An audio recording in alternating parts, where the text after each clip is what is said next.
Hello and welcome to this episode of the AML Clinic Podcast. I'm your host, Michelle Clement.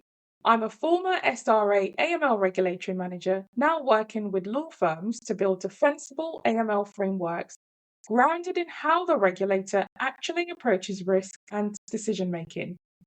This is the final episode in a three-part series on understanding the SRA's mindset.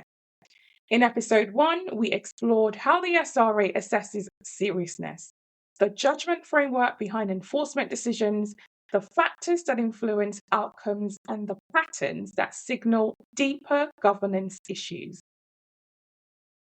In episode 2, we looked at what the SRA focuses on when it reviews your files, the narratives it expects to see, the reasoning it looks for, and the gaps that cause files to fall short even when the documentation appears complete. Today, we bring those perspectives together at the point where outcomes are actually determined, and that's how judgment is applied inside firms. Because the SRA's decisions and the way it interprets your files are shaped by how information is understood, questioned, and acted upon in real time. And this is the area where the strongest frameworks can still produce weak outcomes, and where defensibility is either built or lost. Across the profession, AML frameworks have developed significantly. Policies are more detailed, training is more consistent, and awareness of obligations is embedded across most firms. Despite this, outcomes still vary significantly in practice. And this leads to an important question. Where does the gap emerge between knowing the rules and applying them in live files? So several themes appear repeatedly. How do individuals interpret risk in real time? How are assumptions formed during onboarding? How consistency is maintained across teams and judgment? And how confidence in processes shapes decision making? These themes mirror the issues we explored in episode 2, where files were technically complete, yet lacked the reasoning that demonstrates genuine risk understanding. The central issue is, how is information translated into action when a file is active, deadlines exist, and commercial pressures sit alongside compliance obligations? And this takes us into the heart of AML practice, how judgment is formed. So judgment sits at the center of AML decision making. It influences risk assessments, escalation decisions, and the way outcomes are recorded. And several factors shape how that judgment is applied. Time pressures, for example, plays a significant role, particularly when matters are being managed simultaneously. Organizational structures influences decision-making, especially where responsibility is distributed across teams or locations. Standardization through templates and processes introduces consistencies and allows a firm to shape how information is interpreted and recorded. Across these environments, judgment often becomes linked to the routine steps rather than independent evaluation of risk in context.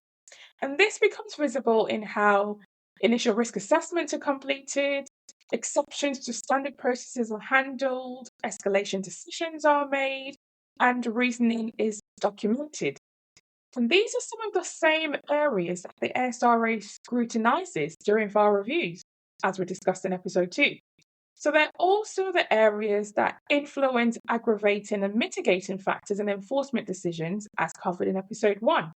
So understanding these patterns really helps to explain why the SRA often sees gaps that firms did not recognize internally. And then this leads naturally into the next area, how risk is recognized in real time.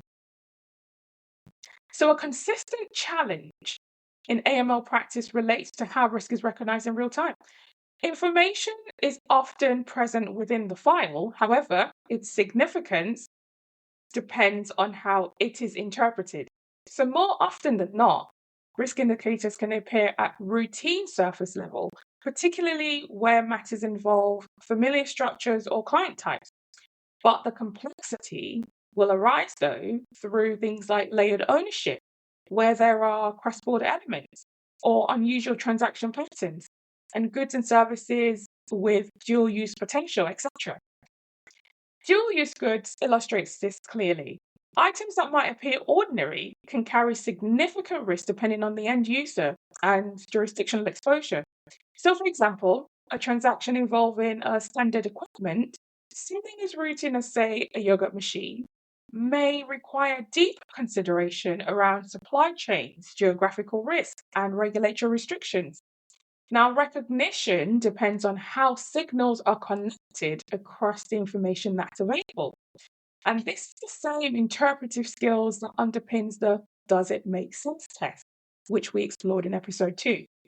The interpretation of these signals depends on whether further inquiry took place and whether escalations occurred.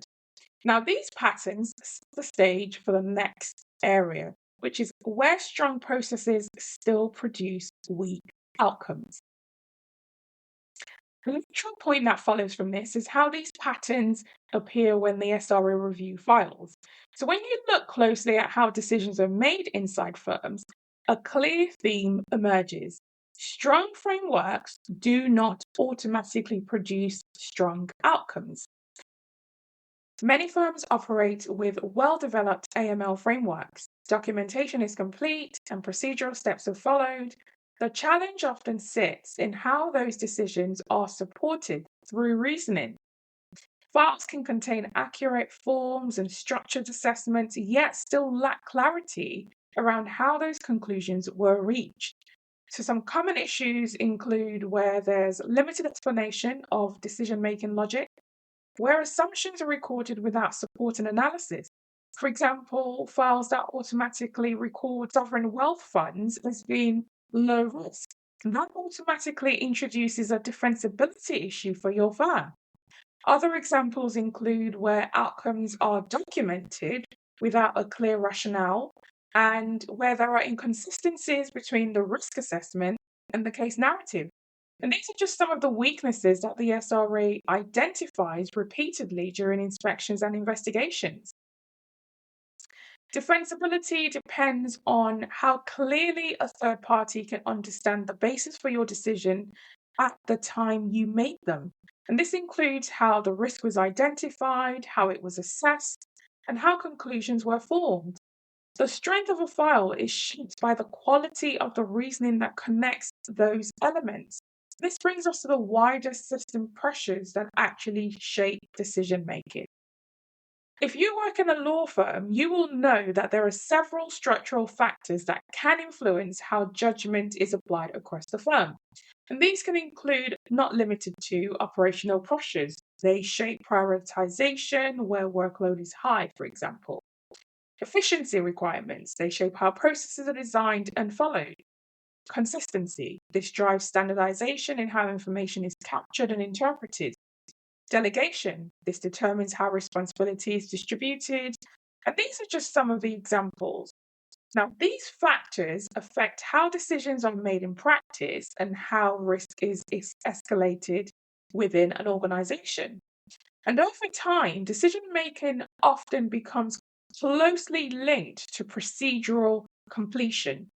And this affects how critical evaluation is applied to individual matters and contributes to the patterns the SRA interprets as systemic issues. Now, the same patterns we explored in episode 1 when we were discussing aggravating factors. So this leads us to the final theme of the series, which is practical judgment. Across AML compliance, the central theme is judgment. The judgment applied at the moment information is assessed and decisions are made. Improving outcomes depends on how firms approach interpretation, questioning, and escalating live matters. So one of the most important or one of the most effective shifts sits in how decisions are framed and recorded. So clear reasoning connected directly to the underlying risk strengthens defensibility and aligns with the expectations we explored in episodes 1 and 2. So a practical question to keep in mind is, What would a third party understand about how and why this decision was made based on what was recorded in the file? This question captures the core of defensibility in AML practice. So, across the 3 episodes, we have explored how the SRA thinks, how the SRA reviews your file, how your internal decision making shapes what the SRA ultimately sees. And together, these perspectives form a complete framework for building AML systems that are not only compliant, but genuinely defensible under scrutiny. If you found this episode useful, consider subscribing and sharing it with colleagues, particularly those who work in the world of nuance, risk, and razor-thin judgment calls. And if there's a topic you'd like me to cover in a future episode, I would love to hear from you. Thanks for listening to the AML Clinic Podcast. Until next time, stay informed and stay compliant.